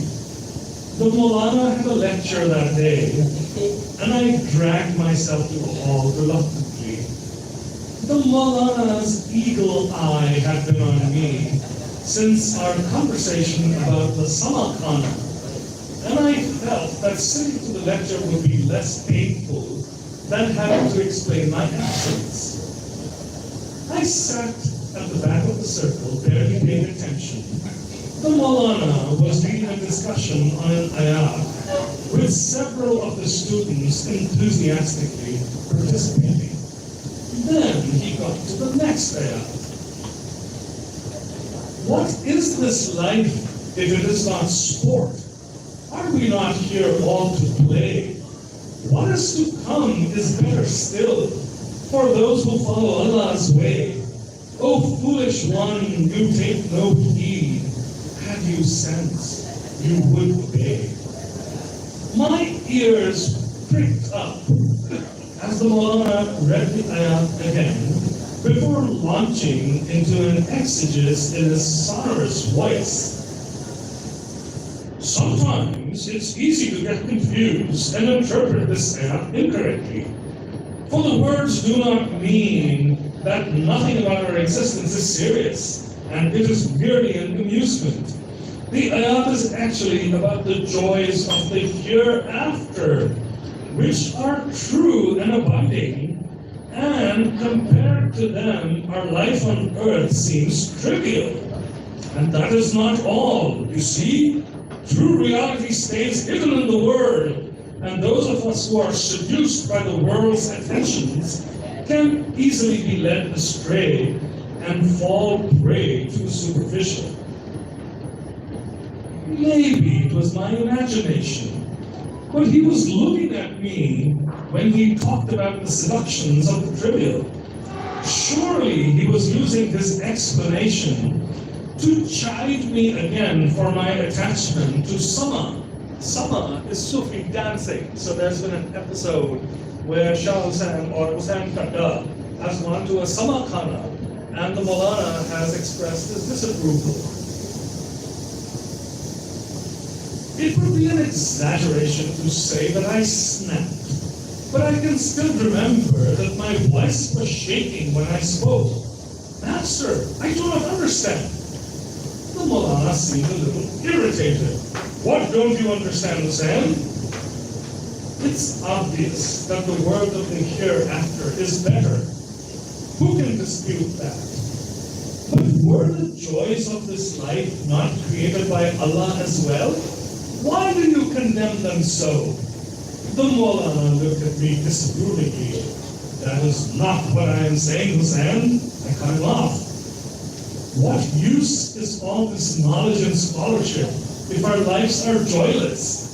Aren't children better off than us? They play without restraint, while scholars like us feed our nafs, nafs is ego, feed our nafs by accumulating knowledge that we think makes us better than everyone else. The Maulana looked shocked. Restrain yourself, Hussain. You are starting to sound ridiculous, and it is not appropriate for a scholar of your stature. What is my stature, Master? What is the purpose of my existence? Am I supposed to spend my life enforcing rules that those who have declared themselves to be wise think of? And whose only purpose is to make others miserable? This was Hussain Karda's epiphany. When he encountered this verse of the Quran, the Lord tells us that he left the madrasa of Maulana Sayyidullah never to return again. And a few days later, he was seen singing and dancing in the streets of Lahore like a carefree child. He had shaved off his beard, which was sacrilege. He had put on red robes. You know, Sufis wore long kipkas or robes of various colors, not red. And that's when his name changed from Hussain Kadda to Lal Hussain. So this was the epiphany that changed the life of Shah Hussain. So we have That was a treat for all of us, reading it as beautifully as you written it. I think now is the time we can throw it open to the audience so that they can ask you the questions they wish to. we welcome our DBA President Aditya Jainji, shortly, also the President and my question, sir, it's based on this book and also general question. Islam was institutionalized. It got too much institutionalized that Lal Hussain, who became Shah Hussain, felt very much congested and got opened up. Is now you have written Sikh history. Is Sikh religion is getting more and more institutionalized every day? Are we Sikhs? That's I want to know. This is a broad question. First of all, I am not at all qualified to talk about Islam and Sufism in any general sense, and I'll restrain myself from saying anything about that. But as a practicing Sikh, I certainly have opinions about the Sikh faith. It's inevitable for any faith to have institutions. One would argue that it's even necessary. Every institution in the Sikh faith, and indeed every idea in the Sikh faith, can be traced back to Guru Nanak Sahib. Even the Kirpan of Guru Gobind Singh Ji can be traced back to Guru Nanak Sahib. If anybody wants to know more about that, I'll talk about that. But the important point is that institutions are an important part of any faith, and one would argue are a vital part of any faith. There are so many things about Guru Nanak Sahib's philosophy that the whole world loves. His commitment to social justice, for instance, his unequivocal rejection of caste discrimination, his advocating for gender equality. We all love these things about Guru Nanak Sahib. It's interesting that Guru Nanak Sahib was not the first person on the Indian subcontinent to articulate these thoughts. Bhagat Kabir came before him. Bhagat Kabir railed against caste discrimination. Bhagat Namdev railed against caste discrimination. Just like the Maulana said, everything's going to be better in the next life. Bhagat Namdev says,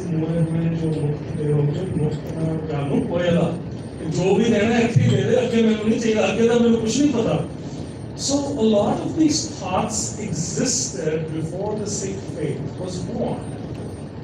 What was the big difference between Guru Nanak Sahib and some of the great thinkers who preceded him, and indeed whose Vani is in the Sikh Granth as well? The difference was the creation of institutions.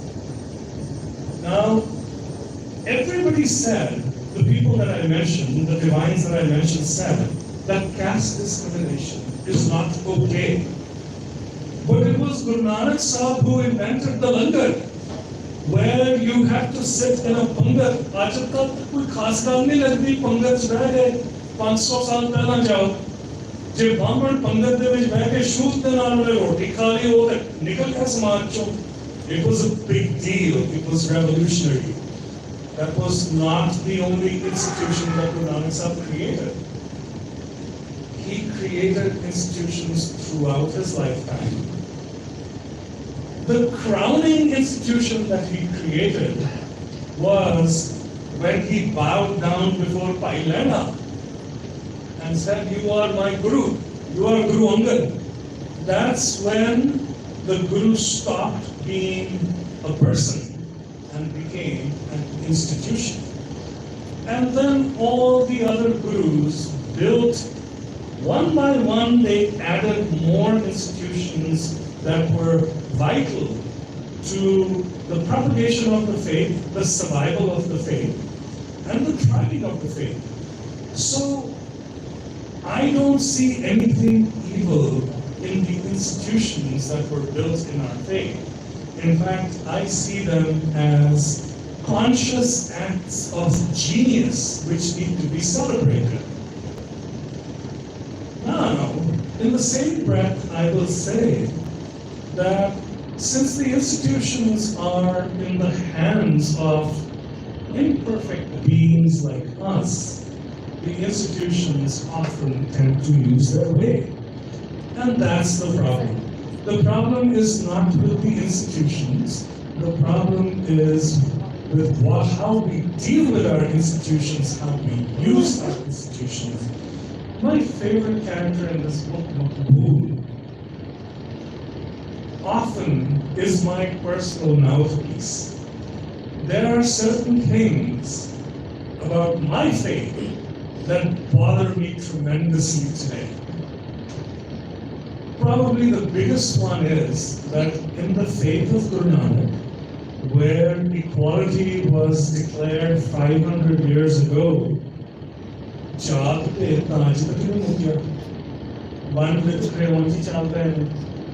so Shah Hussain was a Sufi of the Malamati persuasion. Let me explain that.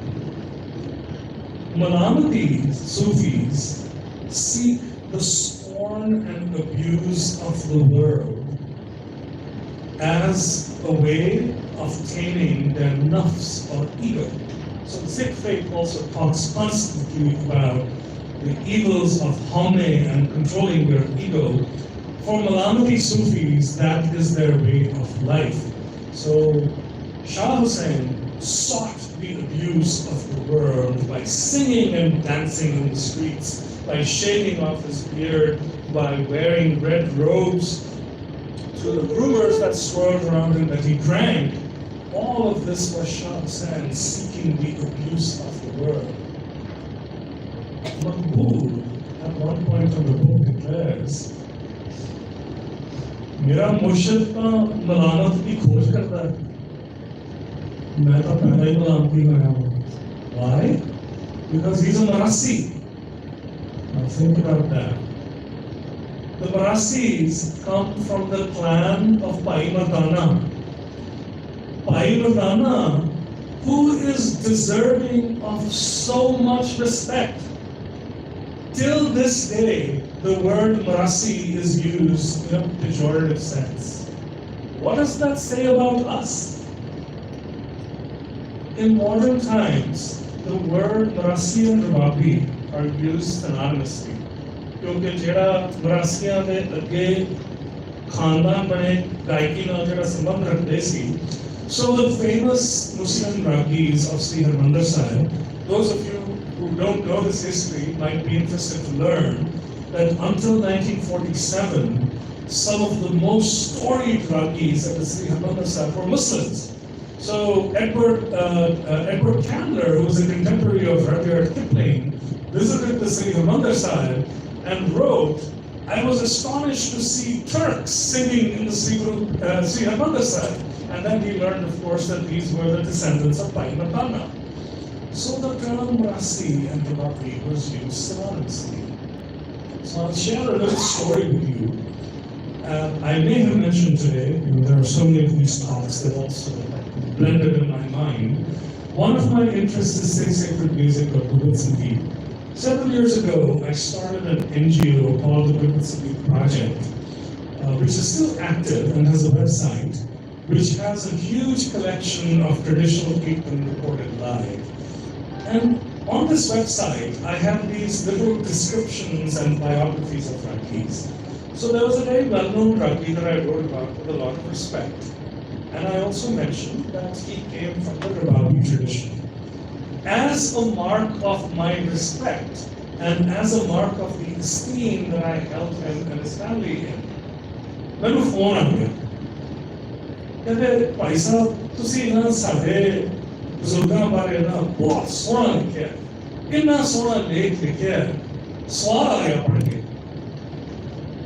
ਪਰ ਨਾ ਇੱਕ ਗੱਲ ਤੁਸੀਂ ਉਹਦੇ 'ਚ ਲਿਖੀ ਹੈ ਕਿ ਸਾਡਾ ਖਾਨਦਾਨ ਰਬਾਬੀਆਂ ਦਾ ਹੈ।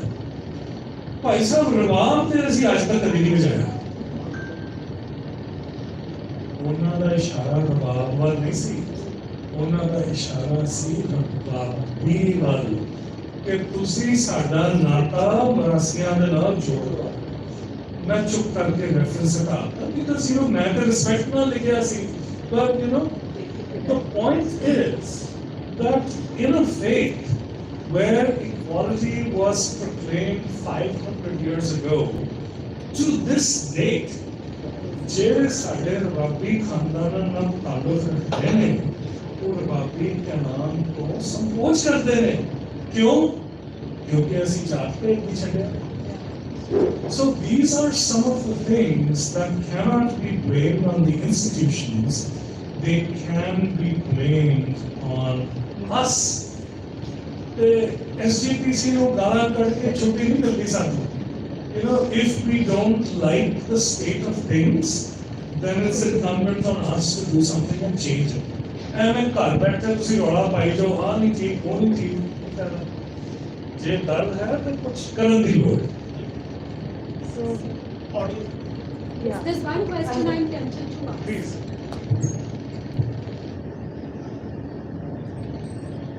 There are going to be leaders who would be judgmental. Here we're talking about the Sufi mystic, but then these are the Sufis who frequented the Maikhanas and, as you mentioned, the pleasure houses.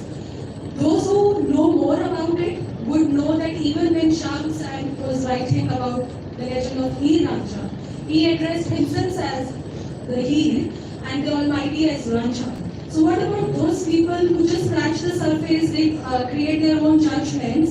Have you ever been accosted by this kind of people? What would be your answer to that?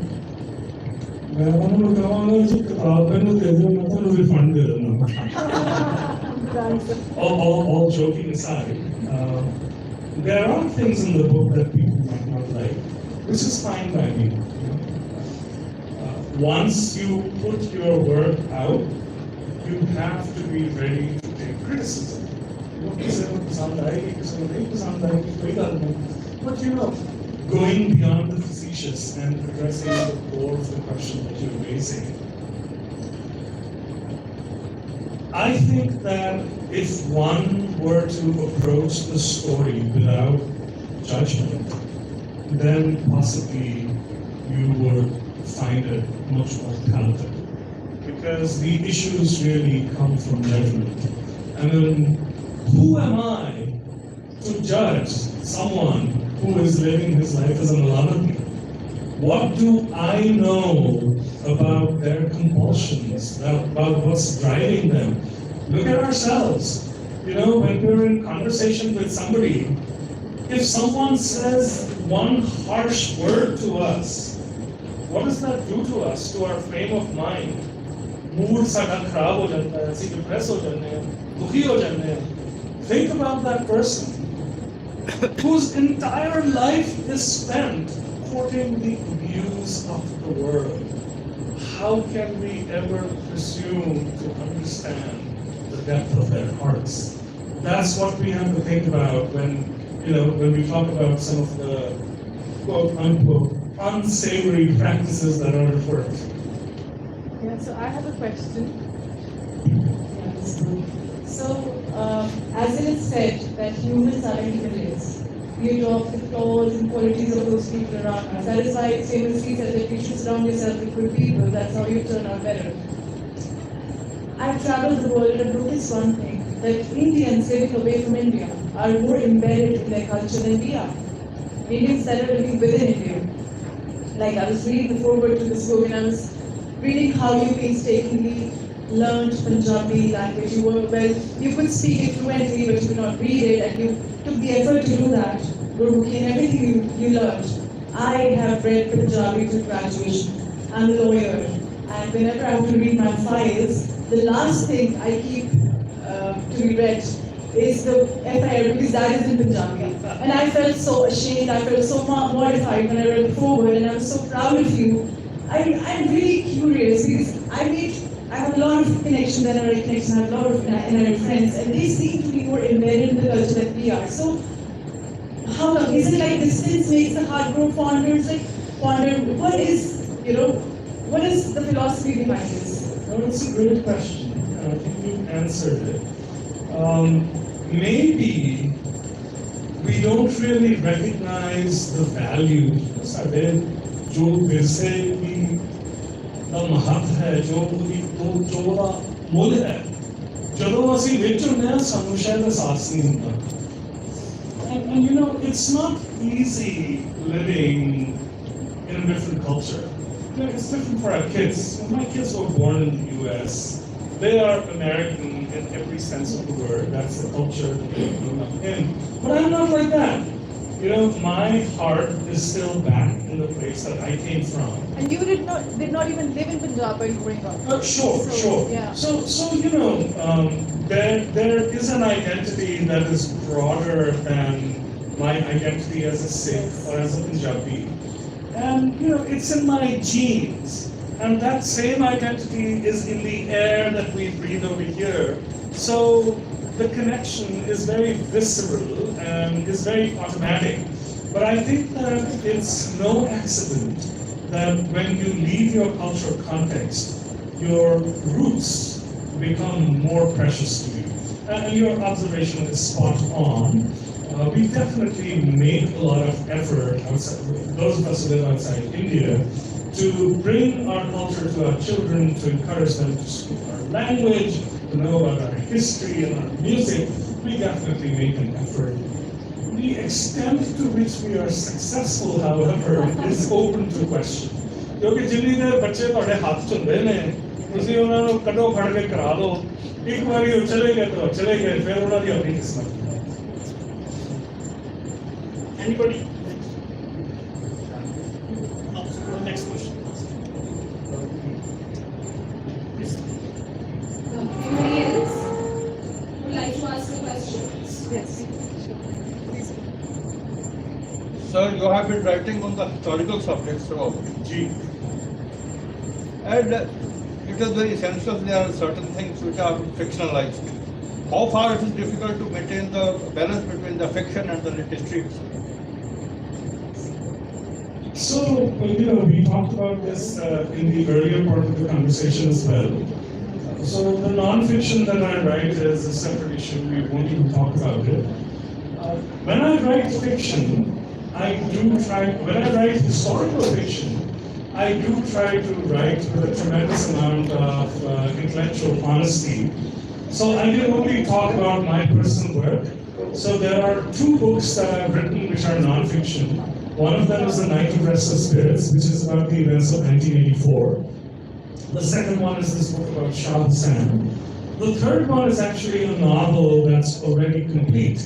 And this is set in the early Indian/Sikh diaspora in the US between, say, 1900 and 1930.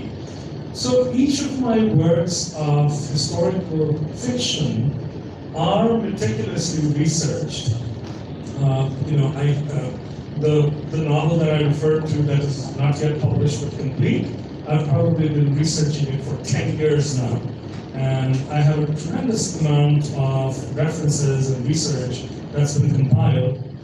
The Shah Hussain novel was meticulously researched also. So one does try to make an effort to be as balanced as possible. And then in a book like this one, you know, a lot of the stuff that's, quote, imagined is very obviously imagined. And, you know, the reader can tell, you know, asliyyat nahi hai, tasavvur hai. Thank you.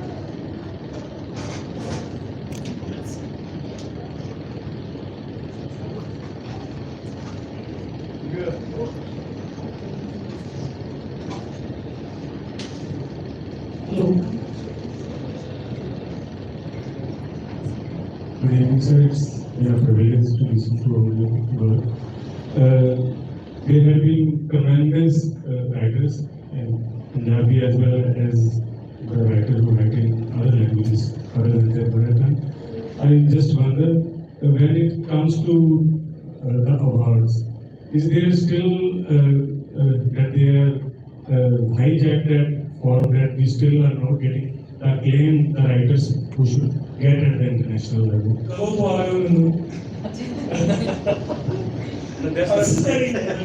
award-winning authors, we consider that award-winning author as good, but the recent writers who have proved that even the non-award-winning authors can also do it. All joking aside, this is not a subject that I know anything about. So how awards work in this country, who's eligible, how people get nominated. मैंने जो मिला हूँ मैं आपको बता सकता हूँ मिला नहीं तो मिल गया Anybody? So your book's name is Sufi Nightingale. So I wanted to know what you have understood. Like there is a full book on Sufi. So what is your understanding about Sufism and Sikhism? How they come together? So I'll answer your question, but with a caveat. The caveat essentially is that as a practicing Sikh, I know a little bit about the Sikh faith. But honestly, I cannot claim to have any knowledge of Sufism other than what I have researched to put into this book. Even so, there are many aspects which I find in the writing of especially the Punjabi Sufi poets, that resonate tremendously with the messages of Gurbani. This whole notion of fighting this running battle with your ego, and it's a theme that occurs in Sufi literature, and of course it's all over the Singh side as well. And I'll actually answer your question in a very, very sort of maybe indirect and intuitive manner more than an intellectual manner. So when I was in Pakistan, I had the opportunity to sing Gurbani at Nankana Sahib, and I had the opportunity to sing the Kalam of Baba Bhule Shah at his Darbar in Kasoor, and also Shah Hussein's Kalam at his Darbar. A couple of things happened there. When I was singing Gurbani at Nankana Sahib, there were no Sikhs in the Sunday. It was all Muslims. खड़े होकर दुआ कर रहे सन गुरबानी सुन रहे सन दुआ कर रहे सन. When I went to the Sufi dargahs and sang Sufi kalam, the emotion that experience aroused in my heart was not an iota different from what I felt when I was singing Gurbani at Nankana Sahib. So maybe that gives you an answer in an intuitive sense. I am very deeply connected to my faith, and Gurbani is obviously tremendously important to me.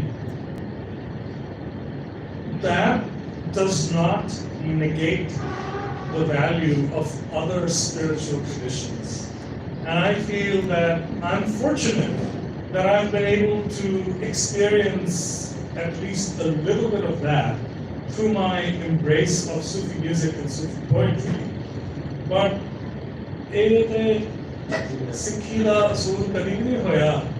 that this is the exclusive path to the divine. We as a faith recognize other paths as being valid as well. And my little experience tells me that there is great wisdom in that way of thinking.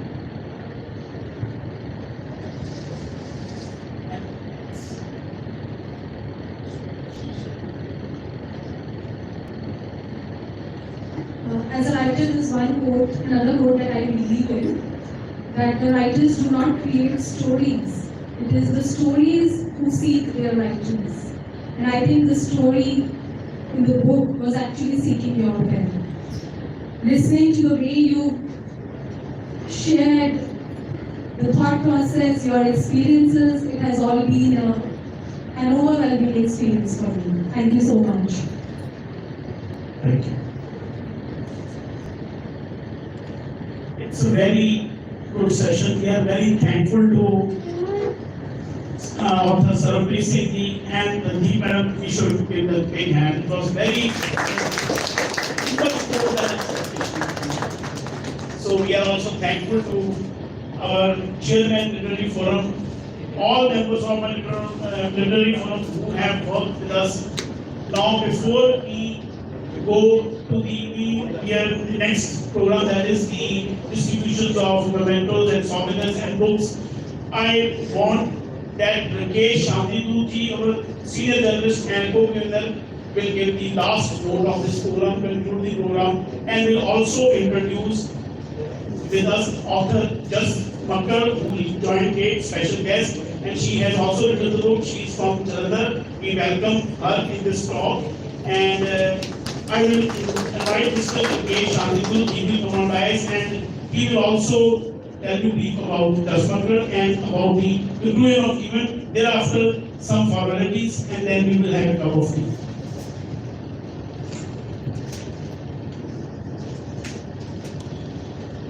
मेरा सबको सत श्री अकाल।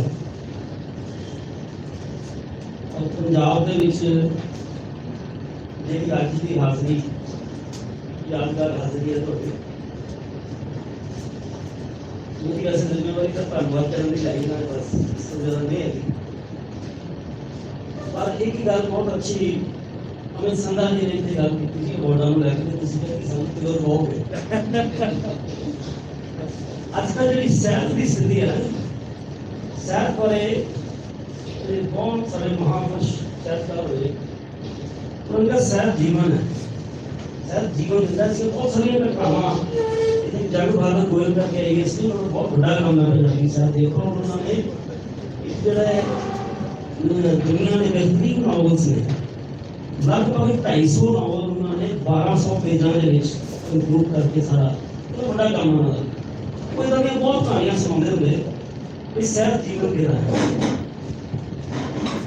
चलो सारे को समय घट है तो अवार्डा बारे जी गल है, अवार्ड की स्थिति ये हो गई है भी अजकल ना जो प्रचार बहुत हो गया, बेस्ट सेलर लिखा होंगे हर लगभग से बेस्ट सेलर लिखा होंगे जो कि अजकल नवा लिटरेचर फिक्शन से आ गई ज़्यादा, और जो असल सैर रचते हैं वो फिर कहते सानू दो ही मिलो। एक होर हास्यमय गल है कि पंजाब दे विच इन्ना होया सी पर जो चुना भाषा जिहड़ा साडा भाषा विभाग है ना वो चंगे साहित्यकारां नूं अवार्ड दिंदा हुंदा सी। साहित्यकारां च इन्नी लड़ाई पै गई, ये किदां लै गया वो किदां लै गया, गल हाईकोर्ट जा पहुंची, वकील भी बैठे अब हुणे हुणे बहाल कीते हैं। उन्हें कहा पिछले 12-15 साल के इकट्ठे होकर सारे आपस में मामला क्योंकि 12 साल हाईकोर्ट ने कहा तुम बाकी सारे फैसला नहीं। सो सरबजीत जी तुसी असल जड़ा जो असीं गुरबाणी की गल कर रहे हैं, गुरुआं की गल कर रहे हैं, तो पंजाब के असीं जिहड़े लोग हां असीं उस विरसे दे वारस हां जिन्हें एक दुनियावी धर्म कहांगे। सिक्खी कोई एक धर्म नहीं है, सिक्खी फिलॉसफी है जिन्हें कोई सरदा नहीं है। सो तुसी जिहड़ी गल है ये जिहड़ी खास तौर पे वैसे मैं मेरे लिए है कि अगर एक तो रिक्वेस्ट करनी है कि जो भी कितने ऐसा थोड़ी किताब बारे गल होनी होंदी है तो कन्वर्सेशन तुसीं देखिया होगा 2-3 लोगों ने थोड़े नाल गल कीती है, तो किताब जिहड़ी है ना जी खरीदनी बहुत औखी होंदी है, पैसे बहुत ज्यादा होंदे हैं। तो हुंदा ये है कि किताब ना सारे ने पढ़ी नहीं होंदी। मैं लंबे समय तो ना अखबार जो सानू समीक्षा किताब आती ना जी वो सानू 2-3 कापियां भेजते हैं, इन्हों पढ़ के तो समीक्षा कर दो। तो मेरी बेनती है कि पब्लिशर को क्या करो कि जो भी थोड़ी किताब कभी आए तो जो कन्वर्सेशन से जाना तो पक्की जी कापियां तो कंप्लीमेंट्री होनी ही है, ताकि जो तुसी भी गल करो तो सवाल आएंगे कि हर कोई उठ के थोड़ी किताब से गल करे। सो थोड़ी बहुत मेहरबानी है, बहुत धन्यवाद है, शुक्रिया अदा कर रहे हैं थोड़ा कि तुसी ये जो उपराला किया हुसैन बारे दसिया किसे गुरु भक्त भी लोगों ने पढ़े। पंजाब की इतनी रिच हिस्ट्री है, ਜਿਹਨੂੰ ਤੁਸੀਂ ਮੈਂ ਕਹੂੰਗਾ ਕਿ ਪੰਜਾਬ ਦੇ ਤੁਸੀਂ ਇਸ ਜਿਹੜਾ ਇੱਕ ਅਮੀਰ ਵਿਰਸੇ ਨੂੰ ਜਿਹੜਾ ਇਸ ਕਿਤਾਬ ਦੇ ਜ਼ਰੀਏ ਜਿਹੜਾ ਦੁਨੀਆ ਨੂੰ, ਕਿਉਂਕਿ ਭਾਸ਼ਾ ਤੁਸੀਂ ਅੰਗਰੇਜ਼ੀ 'ਚ ਲਿਖੀ ਹੈ ਤੇ ਜਿਹਨੂੰ ਕਿਹਾ ਵੀ ਹੈ ਤੁਸੀਂ ਕਿ ਮੈਂ ਉੱਥੇ ਦੇ ਲੋਕਾਂ ਨੂੰ ਵੀ ਦੱਸਣਾ ਚਾਹਾਂ। ਸੋ ਤੁਸੀਂ ਇਹ ਬਹੁਤ ਸੋਹਣਾ ਉਪਰਾਲਾ ਕੀਤਾ ਹੈ, ਔਰ ਵੈਸੇ ਤੁਸੀਂ ਤਾਂ ਸਟਾਫਰ ਰਾਈਟਰ ਜੇ, ਉਹ ਸਾਡੀ ਬੇਨਤੀ ਹੈ ਕਿ ਤੁਸੀਂ ਇਸ ਆਪਣੀ ਜਿਹੜੀ ਇਹ ਤੁਹਾਡਾ ਜਿਹੜਾ ਮਿਸ਼ਨ ਕਹਿ ਲਓ, ਤੁਹਾਡੀ ਜਿਹੜੀ ਕੜੀ ਨੂੰ ਅੱਗੇ ਵਧਾਓ, ਤਾਂ ਕਿ ਜਿਹੜੇ ਪੰਜਾਬ ਦੇ ਵਿੱਚ ਜਿਹੜੇ ਬੱਚੇ ਆ ਬਾਰ-ਬਾਰ ਆਇਆ ਕਰੋ ਪੰਜਾਬ, ਕੈਲੀਫੋਰਨੀਆ ਤੋਂ ਹਰ ਸਾਲ ਹੀ ਆਇਆ ਕਰੋ ਇੱਕ ਕਿਤਾਬ ਲੈ ਕੇ, ਤੇ ਅਸੀਂ ਕੋਸ਼ਿਸ਼ ਕਰਾਂਗੇ ਕਿ ਜਦੋਂ ਅਗਲੀ ਵਾਰੀ ਤੁਸੀਂ ਆਓ, ਅਗਲੇ ਸਾਲ ਜਿਹੜੀ ਤੁਹਾਡੀ ਪੁਸਤਕ ਆਵੇ ਤੇ ਉਹ 20-25 ਸਾਡੇ ਕੋਲ ਪਹਿਲਾਂ ਪੁਸਤਕਾਂ ਜ਼ਰੂਰ ਆਉਣ, ਪਰ ਅਸੀਂ ਤੁਹਾਨੂੰ ਪ੍ਰੋਗਰਾਮ ਵੀ ਉਹ 20-25 ਪੁਸਤਕਾਂ ਦਾ ਜਿਹੜਾ ਤਿਆਰ ਕੀਤਾ ਹੋਏਗਾ ਨਾ ਜੀ, ਇਹਦੇ ਤੋਂ 5 ਗੁਣਾ ਵੱਡਾ ਕੇ ਤੁਹਾਡੇ ਨਾਲ ਕਰਾਂਗੇ। ਬਹੁਤ ਮਿਹਰਬਾਨੀ, ਸ਼ੁਕਰੀਆ। ਜਸਪਾਲ ਜੀ ਬਾਰੇ ਵੀ ਗੱਲ ਕੀਤੀ ਸੀ, ਗੱਲ ਕਰ ਰਹੇ ਹਾਂ। ਸੋ ਇੱਕ ਸਾਬਤ ਲੇਖਿਕਾ ਨੇ, ਇੱਕ ਆਪਾਂ ਕਹਾਂਗੇ ਕਿ ਜਿਹੜੀ ਉਹਦੇ ਹੋਏ ਲੇਖਿਕਾ ਨੇ, ਇਹ ਸਾਡੇ ਨਾਲ ਇੱਥੇ ਜੁੜੇ ਨੇ, ਔਰ ਖਾਸ ਤੌਰ 'ਤੇ ਮੈਂ ਜਲੰਧਰ ਲਿਟਰੇਰੀ ਫੋਰਮ ਬਾਰੇ ਤੁਹਾਨੂੰ ਦੱਸਣਾ ਚਾਹਾਂਗਾ ਕਿ ਇਹਦਾ ਸਫ਼ਰ ਜਿਹੜਾ ਇਹ ਪਾਠਕ ਇਕੱਠੇ ਹੋਏ ਸੀ, ਤੇ ਮੈਨੂੰ ਲੱਗਦਾ ਕਿ ਹੌਲੀ-ਹੌਲੀ ਰਾਈਟਰ ਵੀ ਬਣਨ ਲੱਗ ਗਏ ਸਾਰੇ ਜਿਹੜੇ ਪਾਠਕ। ਤੁਹਾਡਾ ਬਹੁਤ ਧੰਨਵਾਦ। ਦੱਸੋ ਤੁਸੀਂ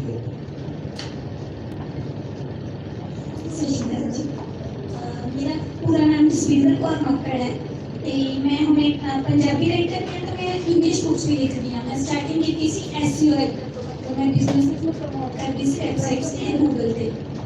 उसके बाद एक first fictional book I see the strangely bonding, वो मेरी बुक को मैंने अवार्ड मिला see Dubai which as a best writer Indian writer.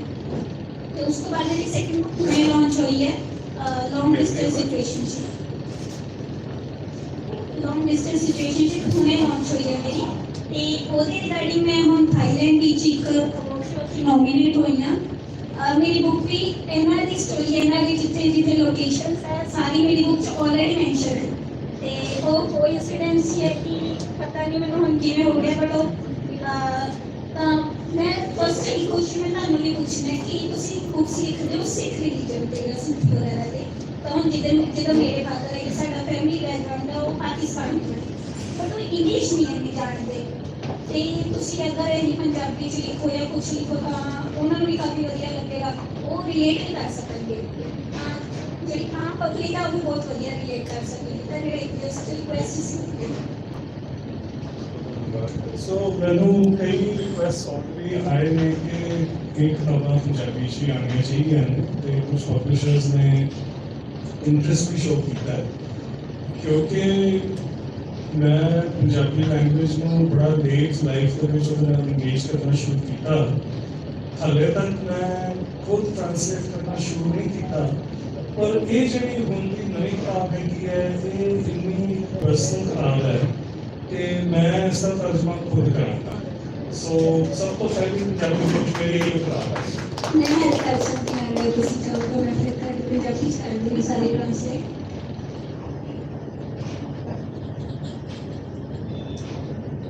ਅਸੀਂ ਸਾਡੇ ਸਪੈਸ਼ਲ ਗੈਸਟ ਆਥਰ ਦਿਸ ਬੁੱਕ ਨੂੰ ਅਸੀਂ ਬੁੱਕ ਸਾਡਾ ਇੱਕ ਜੀ ਸਲੋਗਨ ਹੈ, ਅਸੀਂ ਬੁੱਕੇ ਨਹੀਂ ਦਿੱਤਾ ਤੁਹਾਨੂੰ, ਔਰ ਜਿਹਨੇ ਵੀ ਗੈਸਟ ਆਏ ਅਸੀਂ ਵੀ ਸਾਡਾ ਸਲੋਗਨ ਹੀ ਆਈ ਹੈ give A book instead of ਏ ਬੁੱਕੇ।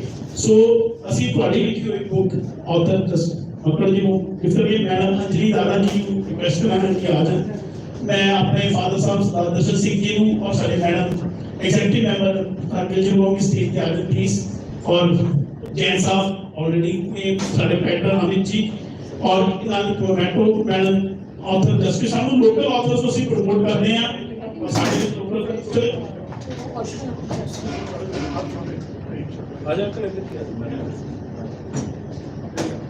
कोई चल जल्दी करा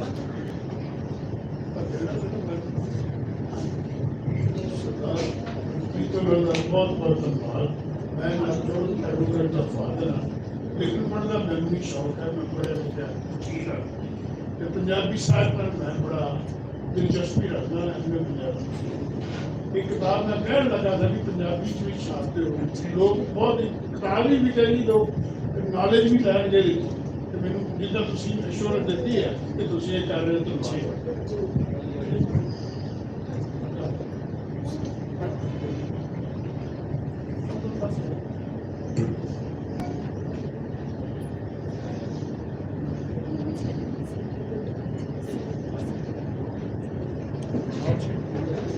आज Yes, so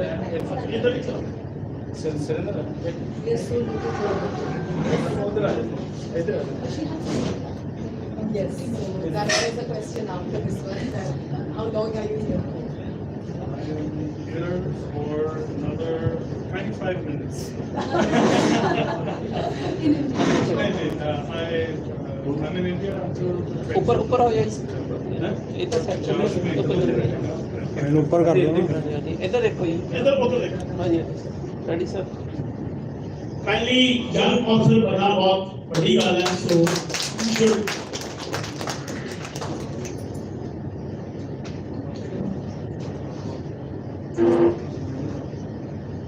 थैंक यू ਹੁਣ ਅਸੀਂ ਸਾਡੇ ਮੈਡਮ ਰਣਦੀਪ ਢਿੱਲੋਂ ਜਿਨ੍ਹਾਂ ਨੇ ਬਹੁਤ ਸਾਨੂੰ ਜਿਹੜਾ ਹੈ ਕਿ ਸਾਡਾ ਕੌਨਫੀਡੈਂਸ ਬਣਾਉਂਦਾ ਹੈ ਔਰ ਸਾਡਾ ਇਹ ਆਥਰ ਸਟਾਕ ਜਿਹੜੀ ਹੈ ਬਹੁਤ ਕਾਮਯਾਬ ਬਣਾਉਣ ਵਿੱਚ ਅਸੀਂ ਕਾਮਯਾਬ ਹੋਏ ਆ ਤੇ ਇਹਨਾਂ ਕਰਕੇ ਹੋਏ ਆ ਸੋ ਮੈਂ ਉਹ ਰਿਕੁਐਸਟ ਕਰਾਂਗਾ ਜੇ ਨਾਗਰ ਜੀ ਅਜੇ ਕੌਸ਼ਿਕ ਜੀ ਮੌਰਗਨ ਸਾਹਿਬ ਕਿ ਉਹ ਆ ਜਾਣ ਔਰ ਅਸੀਂ ਮੈਡਮ ਰਣਦੀਪ ਵਨ ਜੀ ਨੂੰ ਸਨਮਾਨਿਤ ਕਰੀਏ ਉਹਨਾਂ ਨੂੰ ਅਸੀਂ ਬੁੱਕ ਦੇ ਰਹੇ ਹਾਂ ਸਟੋਰੀ ਆਫ ਦ ਸਿਕਸ ਲਿਖੀ ਹੋਈ ਸਿੰਘ ਜੀ ਦੀ ਔਰ ਸੁਖਪਾਲ ਸਿੰਘ ਜੀ ਨੂੰ ਰਿਕੁਐਸਟ ਕਰਾਂਗੇ ਕਿ ਉਹ ਆ ਜਾਣ ਤੇ ਨਾਲ ਕਮੈਂਟੋ ਔਰ ਸਾਡੇ ਪੈਟਰਿਕ ਸਾਹਿਬ ਵੱਲੋਂ ਪੈਨ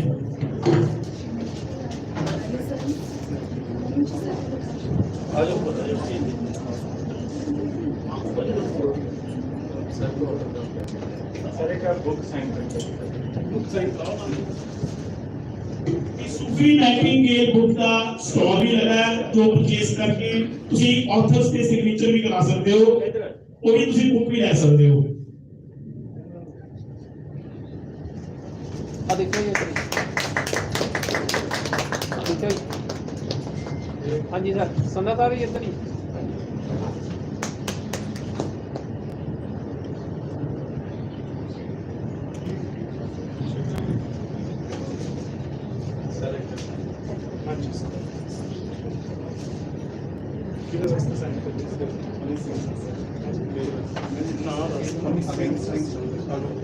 ऑथर की बुक लेके ਤੁਸੀਂ ਸਿਗਨੇਚਰਸ ਮੈਂ ਕਹਿੰਦਾ ਕਿ ਲਾਸਟ ਸਾਨੂੰ ਆਰਡਰ ਕਰ ਲੈਣ ਦਿਓ ਉਸ ਤੋਂ ਬਾਅਦ ਸਿਗਨੇਚਰ ਦੇਣਾ 5-7 ਅਸੀਂ ਇਹਨਾਂ ਦੇ ਲੈ ਲਾਂਗੇ ਪੱਛਮੀ ਵੀ ਉਹਨਾਂ ਨੇ ਕਿਹਾ ਸੋ ਇਹ ਰਿਕਵੈਸਟ ਸਾਨੂੰ ਲਾਸਟ ਉਹ ਫਾਰਮੈਲਿਟੀ ਅਸੀਂ ਕਰ ਰਹੀ ਹੈ ਜਿਹੜਾ ਮੇਨ ਆਥਰ ਨੂੰ ਅਸੀਂ ਆਰਡਰ ਕਰ ਰਹੇ ਹਾਂ ਸੋ ਉਹਨਾਂ ਰਿਕਵੈਸਟ ਕਰਾਂਗਾ ਅਮਰਿੰਦਰ ਸਿੰਘ ਸਾਡੇ ਐਕਸ ਵਾਈਸ ਪ੍ਰੈਜ਼ੀਡੈਂਟ ਔਰ ਉਹਨਾਂ ਦੀ ਜਿਹੜੀ ਬੇਟੀ ਆਈ ਹੈ ਇੰਟਰਵਿਊ ਕੈਪਟਨ ਉਹ ਜ਼ਰੂਰ ਨਾਲ ਆਏ ਹੋਰ ਸਾਡੇ ਵਿੱਚ ਜਿਹੜੇ ਮੌਜੂਦ ਨੇ ਸਾਡੇ विदर शर्मा एडवोकेट जी रिक्वेस्ट करें कि वो आ जाए प्रशोधन जी आ जाए और ਜਿਹੜਾ ਕਿ ਕੋਈ ਅਗਰ ਉਹਨਾਂ ਤੋਂ ਇਲਾਵਾ ਵੀ ਆਣਾ ਚਾਹਦਾ ਅਮਰਿੰਦਰ ਜੀ ਆ ਜਾਣ ਔਰ ਅਸੀਂ ਜਿਹੜਾ ਹੈ ਕਿ ਆਥਰ ਸਾਹਿਬ ਨੂੰ ਅਸੀਂ ਬੁੱਕ ਦੇ ਰਹੇ ਹਾਂ ਇਨ ਸਰਚ ਆਫ ਡਿਵਾਈਨ ਕਿ ਆਥਰ ਦੀ ਆਪਣੀ ਲਿਖੀ ਬੁੱਕ ਦੇ ਦਾ ਕੋਈ ਮੋਟਿਵ ਪਤਾ ਨਹੀਂ ਬਟ ਵੀ ਆਰ ਹੋਪਫੁਲ ਕਿ ਉਹਨਾਂ ਨੂੰ ਬੁੱਕ ਪਸੰਦ ਆਏਗੀ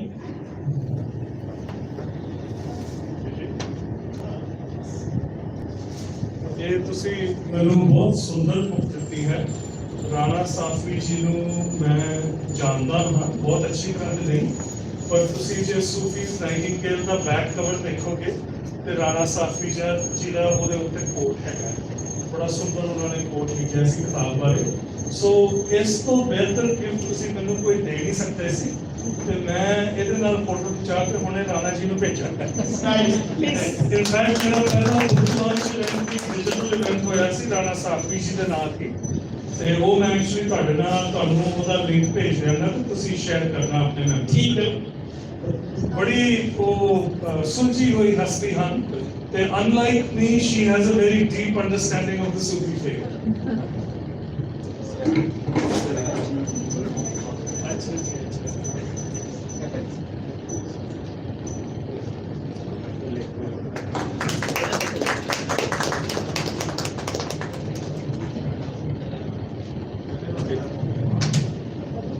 सारे का बहुत थैंक्स है ਤੁਸੀਂ ਆਪਣਾ ਵੈਲਿਊਬਲ ਟਾਈਮ ਕੱਢ ਕੇ ਆਏ ਜਲੰਧਰ ਲਿਟਰੇਰੀ ਫੋਰਮ ਕਮਿਟ ਕਰੇਗੀ ਕਿ ਅਸੀਂ ਹੋਰ ਸਾਨੂੰ ਸਾਡੇ ਨਾਲ ਬਹੁਤ ਅੱਛੇ ਲੋਕ ਜੁੜਦੇ ਰਹਿਣਗੇ ਅਸੀਂ ਇਸ ਤਰ੍ਹਾਂ ਦੇ ਇਵੈਂਟਸ ਹੋਰ ਆਰਗੇਨਾਈਜ਼ ਕਰਾਂਗੇ ਔਰ ਜਿਸ ਤਰ੍ਹਾਂ ਕਿ ਰਕੇਸ਼ ਨੇ ਕਿਹਾ ਅਸੀਂ ਜਦੋਂ ਸਰਬਪ੍ਰੀਤ ਜੀ ਨੈਕਸਟ ਟਾਈਮ ਆएंगे ਸਾਡੀ ਕੋਸ਼ਿਸ਼ ਹੈ ਕਿ ਇਸ ਵੇਲੇ ਉਹਨਾਂ ਨੇ ਕੋਈ ਰਿਕਮੈਂਡੇਸ਼ਨ ਦਿੱਤੀ ਅਸੀਂ ਖੁਦ ਹਰੇ ਉਸ ਲੈਵਲ ਤੇ ਨਹੀਂ ਪਹੁੰਚੇ ਸੀ ਇਸ ਕਰਕੇ ਥੋੜਾ ਡਰਦੇ ਸੀ ਪਰ ਆਪਾਂ ਨੂੰ ਲੱਗ ਰਿਹਾ ਕਿ ਨੈਕਸਟ ਜਿਹੜਾ ਇਵੈਂਟ ਸਰਬਜੀਤ ਸਿੰਘ ਕਰਾਂਗੇ ਉਹ ਓਪਨ ਚ ਕਰਾਂਗੇ ਔਰ ਲੌਨ ਦੇ ਵਿੱਚ ਕਰਾਂਗੇ ਔਰ ਵੱਡੀ ਗੈਲਰੀ ਦੇ ਨਾਲ ਮੈਂ ਇੱਕ ਬੇਨਤੀ ਕਰ ਦਿੰਦਾ ਜੀ ਤੁਹਾਨੂੰ, ਮੇਰੀ ਬਿਲਕੁਲ ਕੋਈ ਰਿਕੁਆਇਰਮੈਂਟ ਨਹੀਂ ਹੈਗੀ ਕਿ ਬੜਾ ਵੱਡਾ ਪ੍ਰੋਗਰਾਮ ਹੋਵੇ, ਬੜੀ ਵੱਡੀ ਥਾਂ ਤੇ ਹੋਵੇ।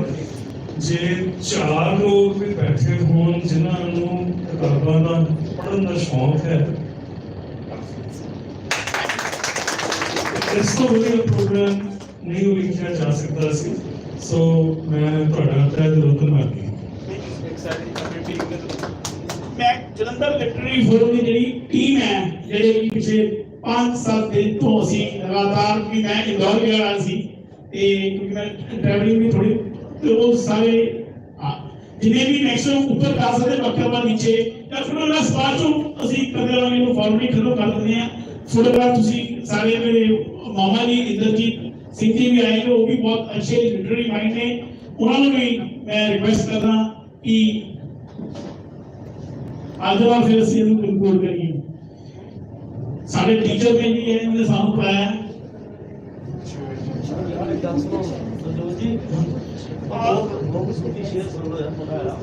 ਹੁਣ सारा प्रोग्राम कंक्लूड हो गया सफिशिएंट। मेरी राइट भी आगे, पर मेरी सारा रिक्वेस्ट है कि please cup of T please लेके जाना, जस्ट 10 मिनट्स को।